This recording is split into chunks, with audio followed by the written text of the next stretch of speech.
اب آ جائیں مدنی زندگی میں. مدنی زندگی میں شاباش اب لکھتے جائیں, جلدی جلدی لکھیں. میثاق مدینہ پہلے نمبر پہ. میثاق مدینہ. میثاق مدینہ کن کے درمیان ہوا تھا؟ مسلمانوں کے درمیان.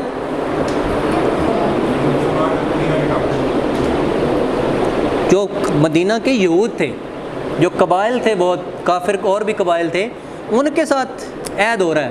آج ہمیں یہ طعنہ دیا جاتا ہے بھی آپ تلوار کے زور پہ بات کرتے ہیں, اور ہم جناب وہاں پہ شروع ہو رہی ہے بات, عروج آ رہا ہے, اور اس وقت کیا کیا جا رہا ہے؟ پیکٹ کیا جا رہا ہے, مدینہ پیکٹ جو ہے پورا. اور اس میں بات بھلا کیا تھی؟ بیسیکلی ایک طریقہ کار تھا کہ آپ اگر باہر سے کوئی حملہ آور آتا ہے تو مل کر مقابلہ کریں گے, ایک دوسرے کی جان و مال کی حفاظت کریں گے, اور کسی حوالے سے اگر ایک قوم میں سے کوئی اگر اس طرح کا جو مطلب ایک غداری کوئی کرتا ہے تو اس کا جو ہے وہ مل کر مقابلہ کریں گے. اس طرح کی چیزیں تھیں. اور اس کو کہتے ہیں فرسٹ کانسٹیٹیوشن, جو ریٹن ایک کانسٹیٹیوشن ہے, لکھوایا گیا ہے اس کو باقاعدہ. اس میں جناب اسلامی ریاست کی بنیاد ہے, مدینہ کا مشترکہ دفاع ہے, مدینہ کو حرم اور دارالخلافہ بنا دیا جاتا ہے, عدل و انصاف کے نظام کی بنیاد ڈالی جاتی ہے, اور میوچل کو ایگزسٹنس کی بیسیکلی بات ہے کہ آپس میں اکٹھے رہنے کے لیے مسلم قومیت سامنے آ رہی ہے. یہ چیزیں ہیں. اس کے بعد آ جائیں صلح حدیبیہ پہ. بہت بڑی ایک ٹرم, بہت بڑا جناب ایک موقع. حدیبیہ کیوں ہوا ہے؟ شاباش ذرا یاد کریں, شاباش یاد کریں. 6 ہجری میں جو ایک ہو رہا ہے اس میں بیسیکلی بلا کام کیا ہوا تھا کہ آپ صلی اللہ علیہ وسلم صحابہ کے ساتھ عمرہ کی نیت سے جا رہے ہیں, اور حدیبیہ کے مقام پہ پہنچتے ہیں تو پتہ چلتا ہے کہ کفار نے اکٹھ کر لیا ہے اور وہ مسلمانوں سے مقابلہ کرنا چاہتے ہیں. آپ صلی اللہ علیہ وسلم فرماتے ہیں کہ میں نے تو مطلب کوئی اس نیت سے آیا ہی نہیں ہوں, ہم تو لڑائی کے لیے نہیں آئے. اور حدیبیہ کے مقام پہ پھر صلح کا جو صلح نامہ ہے وہ جناب لکھا جاتا ہے, صلح حدیبیہ. اور اس کو قرآن نے کہا ہے کہ فتح مبین ہے, یہ فتح ہے. فتح مبین کا پوچھا جاتا ہے آبجیکٹو میں کہ فتح مبین کس کو کہتے ہیں؟ بھلا فتح مبین اور شروع والی اس میں مسلمانوں کی کامیابی کیا تھی, آپ بتائیں. شاباش. ایسے question from the nowhere آتا ہے آڈینس کو ذرا ایکٹیو رکھنے کے لیے, کیونکہ آپ بڑا مصروف ہو کے لکھ رہی ہیں. آپ بتائیں. شاباش. پہلی کامیابی کیا ہے؟ کچھ سوچ کے بتا دیں تھوڑا بہت, ایسے تو نہ کریں. آپ سے آج پوچھ لیا ہے تو اور کہ بتائیں. آپ بیٹا بتائیں. شاباش. کوئی بندہ بتائے یار. میں تو فتح مکہ تو آخر میں جا کے ہوئی ہے. اس کا پہلا یہ خود ایک فتح کیوں ہے؟ اور یار سادہ سا اصول سمجھیں, کافر تو مسلمانوں کو الگ قوم ہی نہیں تسلیم کر رہے تھے, الگ بات ہی نہیں تسلیم ہو رہی تھی. پیکٹ کس کے ساتھ ہوتا ہے؟ جب پارٹی تسلیم کیا جاتا ہے. تو مسلمانوں کو ایک الگ سے انہوں نے فیکشن تسلیم کر لیا ہے, خود مسلمانوں کی ایک تسلیم ہوگی آئیڈینٹی. پہلی یہ ہے. قرآن نے پھر اس کو فتح مبین کہا, اور اس میں کیا شرائط تھیں؟ لڑائی سے جتنی شرائط ہے نا ساری یہی ہے کہ مسلمان واپس جائیں گے, لڑائی نہیں کریں گے, اگلے سال آئیں گے. اور اگر کوئی مسلمان کافر ہو کر جاتا ہے تو کافر بے شک اس کو واپس نہ کریں. اگر کوئی کافر ادھر مسلمان ہو کر آتا ہے تو وہ مسلمان پابندوں کے. ساری اس طرح کی شرائط ہیں. آپ کو پتہ ہے نا ابو جندل والا واقعہ آپ کو یاد ہوگا, زنجیروں میں جکڑے ہوئے ہیں, آپ صلی اللہ علیہ وسلم سے مدد کے طلبگار ہیں, سامنے ایک ایسی نگاہوں سے دیکھ رہے ہیں, لیکن آپ حکم دے دیتے ہیں کہ ان کو لے جائیں. یہ کوئی ایسی عام بات نہیں ہے. اور پھر جب ان کے وہ معاملات دیکھتے ہیں, معاملات صحابہ جب دیکھتا ہے وہ بندہ جو آتا ہے وہاں پہ صلح حدیبیہ کے وقت, وہ دیکھتا ہے کہ آپ صلی اللہ علیہ وسلم کے جو زلفیں تراشی جا رہی ہیں تو صحابہ بالوں کو نیچے نہیں گرنے دے رہے. انہوں نے کہا یہ قوم تم سے اس سے لڑائی نہ کرنا. انہوں نے کہا میں نے بڑی جنگیں دیکھی ہیں, بڑے سپہ سالار دیکھے ہیں, بڑے لیڈر دیکھے ہیں, اور ایسا تو لیڈر ہی نہیں دیکھا یار کہ جس میں جناب بال تراشے جا رہے ہیں اور صحابہ بالوں کو نیچے نہیں گرنے دے رہے. تو وہ کوئی خون کا قطرہ خدا نخواستہ نیچے گرنے دیں گے؟ مجھے یاد آتا ہے یقین مانے اسی سے ایک وہ واقعہ جن کی نسبت سے میں نے اپنی جو جس طرح تخلص بندہ رکھتا ہے نا سعد، تو میں نے اس نسبت سے اپنا تخلص سعد رکھا ہوا ہے، خود میرا تراشا ہوا ہے۔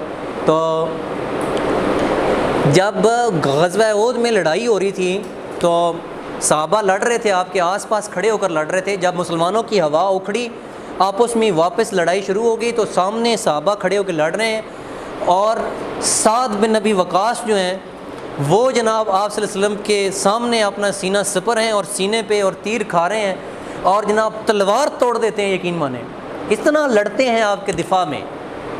اور وہ وقت تھا سارے صحابہ کہتے تھے فدا کا امی و ابی یا رسول اللہ، ابی و امی یا رسول اللہ، لیکن اللہ کے رسول سعد کے لیے فرماتے ہیں سعد تمہارے اوپر میرے ماں باپ قربان ہو جائیں۔ ان کا ذوق، ان کا عشق، ان کا معیار، وہ اگر کوئی چند بوندیں اس جو سمندر ہے نا، وہ جو بحر بے کراں ہیں ان کے عشق کے سمندر جو ہیں، چند بوندیں ہمیں مل جائیں ہماری زندگی سنور جائے، یقین مانیں۔ تو یہ صلح حدیبیہ میں جناب ساری شرائط رکھ کے سفارتکاری کو عروج دیا جا رہا ہے۔ بیعت رضوان نیکسٹ لکھیں شاباش، اسی کی رزلٹ میں ریزلٹنٹلی عثمان رضی اللہ، حضرت عثمان رضی اللہ تعالیٰ عنہ کی شہادت کی خبر آتی ہے جو کہ جھوٹی تھی، تو پھر کیا کیا جاتا ہے؟ بیعت لی جاتی ہے سب سے کہ ہم اس دفاع کے لیے۔ اچھا اب اس میں سفارتکاری کیا ہے؟ میں آپ کو جی بیٹا بولیں۔ یہ ایک سفارت کی خلاف ورزی تھی، سفیروں کے جو اصول تھے سفارت کے، لیکن دیکھیں اگلا عروج دیا جا رہا ہے سفارت کو۔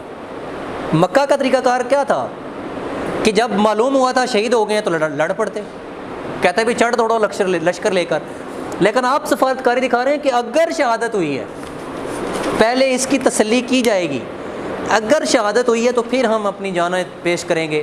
اور اسی پہ اللہ تعالیٰ نے فرمایا تھا جو میں نے آپ کو پہلے بھی بیان کیا، ید اللہ فوق ایدیہم، یہ اس مالک کی محبتیں ہیں اپنے حبیب صلی اللہ علیہ وسلم کے ساتھ۔ صلح حدیبیہ پہ الگ سے بھی ٹاپک آ سکتا ہے، صرف اس کی اہمیت کے حوالے سے آپ اس کو یاد کر لیجئے گا۔ اس کے بعد ہیں وفد جو ہیں آپ صلی اللہ علیہ وسلم نے، بلکہ خطوط کا پہلے لکھ لیں، بادشاہوں اور حکمرانوں کے نام خطوط، اس پہ بہت زیادہ آبجیکٹیو آتی ہے، اس کو بھی ذرا دیکھیے گا، یاد کیجیے گا کہ کس کے پاس کون خط لے کر گیا تھا، ایران میں کون لے کر گیا تھا، نجاشی کے پاس کون خط لے کر گیا تھا، وہ ایک جو خسرو پرویز ہے اس کا ویسے آپ کو یاد بھی ہے جو اس نے بے حرمتی کی تھی، تو اس طرح کر کے آپ خط لکھ رہے ہیں۔ اور جو میوزیم ہے ہمارے مسلمانوں کے کئی ملکوں کے، اس میں آپ صلی اللہ علیہ وسلم کے لکھے ہوئے جو خطوط ہیں، آپ کے لکھوائے ہوئے جو خطوط ہیں وہ موجود ہیں اب بھی، اور آپ میں سے کئی لوگوں نے یہ شرف حاصل کیا ہوگا کہ یہ آپ نے زیارت بھی کی ہوگی، کی ہے کسی نے اس معاملے میں؟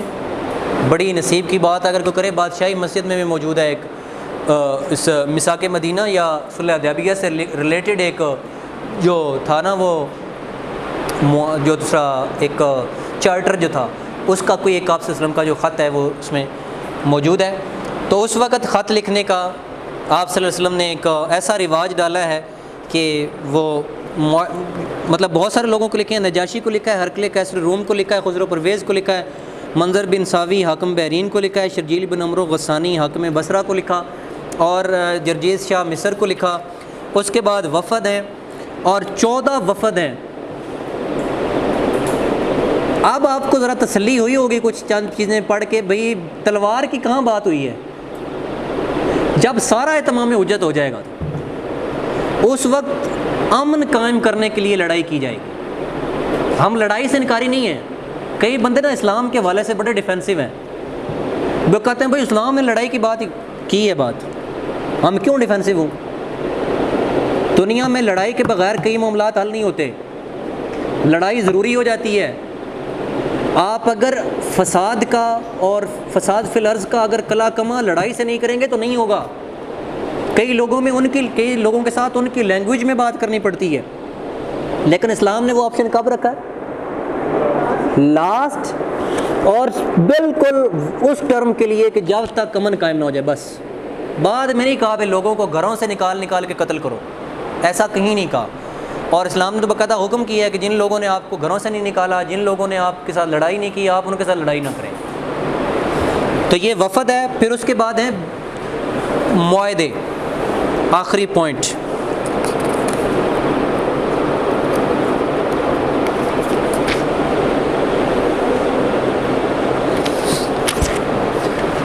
معاہدے کیے ہیں بہت ساری قوموں کے ساتھ, بہت سارے لوگوں کے ساتھ.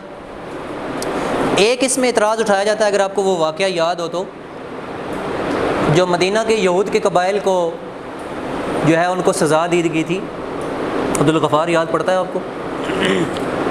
بہت کریٹیکلی کویسچن اس کو آج کل کیا جا رہا ہے. بہت بڑے بڑے چھوٹے اسکالر جو ہیں وہ اس پہ بات کر رہے ہیں. وہ مطلب ان کو اس کے حقائق اصل میں معلوم نہیں ہے. اس میں بھلا کیا تھا کہ جو یہود کے کئی قبائل تھے نا, ان کے عورتوں کو قیدی بنا لیا گیا تھا, ان کے مردوں کو قتل کیا گیا تھا. اس پہ بڑا سوال اٹھایا جاتا ہے کہ سفارتکاری تھی یا امن تھا, تو پھر یہ اس طرح کیوں کیا گیا؟ حالانکہ وہ آپ کے خلاف ہتھیار نہیں اٹھائے انہوں نے.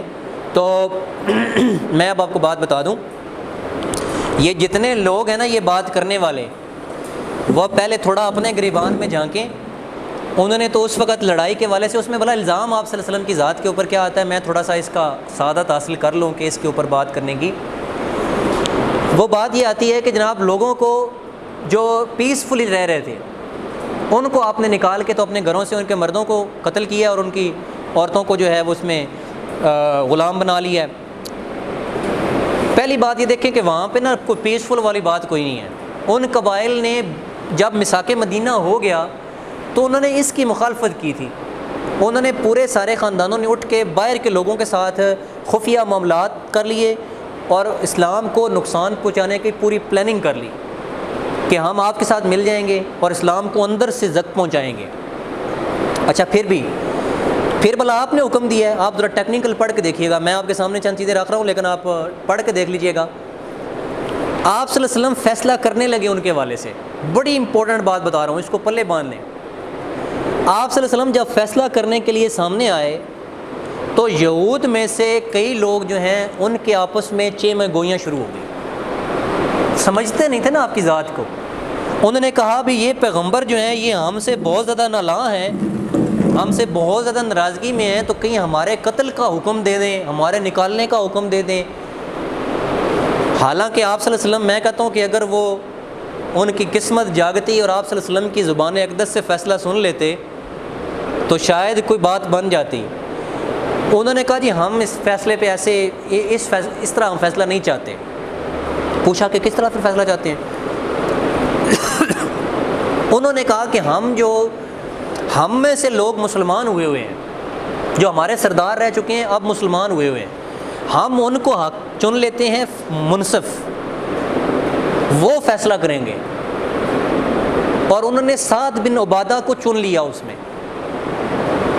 اور سعد بن عبادہ یہودی جو کتابیں تھیں ان کے عالم تھے. انہوں نے یہود کے اصول پہ ان کے خلاف فیصلہ سنایا. کیا فیصلہ سنایا؟ انہوں نے کہا یہ ان کا رزلٹ بنتا ہے جو ہائی ٹریزن ہے, غداری ہے. آج بھی آپ کے پاکستان کے کانسٹیٹیوشن میں آرٹیکل 6 لگتا ہے اس پہ, آل دو لگا کسی پہ نہیں ہے, لگتا ہوتا نہیں ہوتا, ایسی کوئی بات نہیں ہوتی, لیکن آرٹیکل 6 کس پہ ہے کہ غداری جو کرتا ہے. اور امریکہ کے ساتھ جو غداری کرے گا کیا اس پہ نہیں ہے ہائی ٹریزن؟ باقی ملکوں میں کیا نہیں ہے ہائی ٹریزن؟ ہائی ٹریزن موجود ہے. ہائی ٹریزن کیا, وہ تو اس جگہ پہ کتنے ٹریزنس پہ جا چکے ہیں کہ پردیس میں جا کے لوگوں کے گھروں پہ حملے کر رہے ہیں. وہ تو سارے معاملہ ایک الگ ہے, وہ تلخ باتیں شروع ہوگی تو پھر کافی لمبی بات ہے. تو بہرحال یہ اگر کسی لیول پہ اگر کوئی بات آپ سے بندہ کرے یا آپ کے سامنے کوئی نظر سے گزرے تو یہ ایک ٹیکنیکلی میں پوائنٹ کی وضاحت کرنا مناسب سمجھتا تھا تو میں نے کر دی. اب آپ ذرا رکیں اور اب آپ مجھے بتائیں کہ آپ کے ذہن میں کوئی سوال اس حوالے سے ہیں تو آپ دو میں نے موضوعات کو کور کیا ہے. ایک موضوع تھا ہمارا آپ صلی اللہ علیہ وسلم کی انفرادی زندگی کے حوالے سے, دوسرا موضوع تھا سفارتکاری کے حوالے سے. اب آپ بتائیں شاباش کوئی اگر چیزیں اس حوالے سے ریلیٹڈ ہیں یا آپ نے پچھلے سیکشنز پڑھے ہوں, عقائد و اعمال والا سیکشن پڑھا ہو, اسلامی تہذیب کا پڑھا ہو, تو اس سے ریلیٹڈ کوئی کویشچن ہے تو آپ ضرور بتائیں.